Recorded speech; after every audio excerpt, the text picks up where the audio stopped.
Recapping UFC 297 main event, Strickland versus Du Plessis. Getting straight into it, it wasn't a robbery. There was no injustice decision in that fight. It was a close fight. Strickland, I think, had 1 and 5. Du Plessis 2, 3, and 4. It was a close round in number 2. That was probably the swing round.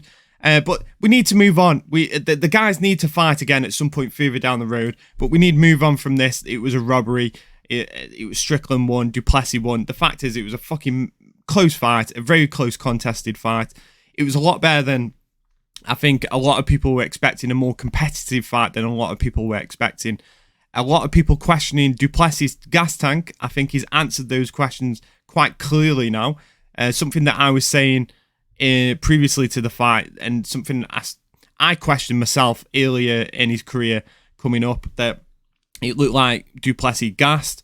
But what he does is he makes people fight his kind of intensity, so they both end up gassing. He's willing to gas, and I think when he is gassed or tired, he is more comfortable in those positions than some of his opponents. Now, Strickland did come on strong in that last round, so, you know, it's one of those where Du Plessis plays a dangerous game doing that sort of fucking tiring, lumbersome, swinging big shots constantly, overhands, marching forward, shooting takedowns, letting positions go. I mean, the takedowns, Strickland defended well, popped back up, couldn't keep and pin Strickland down.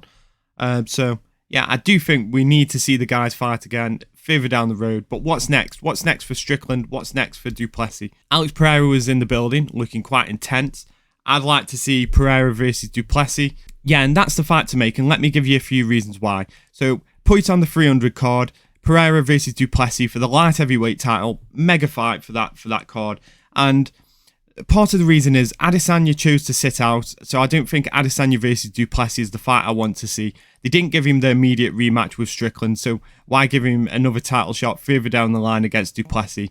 So I don't want to see that quite yet. I think a few more fights need to play out before Adesanya gets another title shot, and the same with Strickland. I don't think that deserves an immediate title rematch. Maybe they'll go down that way.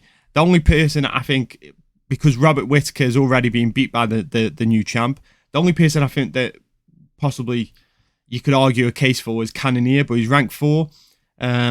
He probably needs another fight. So I feel like, between Cannonier, Whittaker, Adesanya, and Strickland, I feel like a few fights need to play out before they rebook a middleweight title. So with that being said, I think you've got Du Plessis sitting there. Who's he going to fight? I feel like Pereira's the guy. Pereira at 300 is the fight to make. And it might be a bit too early for Du Plessis step up to the light heavyweight division, but it would be a fucking great fight to see on 300. Welcome to the Brutally Honest MMA show. For combat sports, the only place to go. Well, as in key, no, it doesn't get better. Bringing MMA fans across the world together. The voice of the people, hard hitting, true talking. Real questions asked by the fans when they call in. Weekly MMA news you just can't miss. Potential matchups and post-fight analysis. From UFC to Brave and 1FC to Bellator. Discussing every man and woman going to war. Even grappling events like ADCC to Polaris and grappling industries. So here's to the fighters, the fans and the game. Here's to the blood, sweat and tears and the fame. And here's to Az and Key, ready to go on the Brutally Honest MMA show.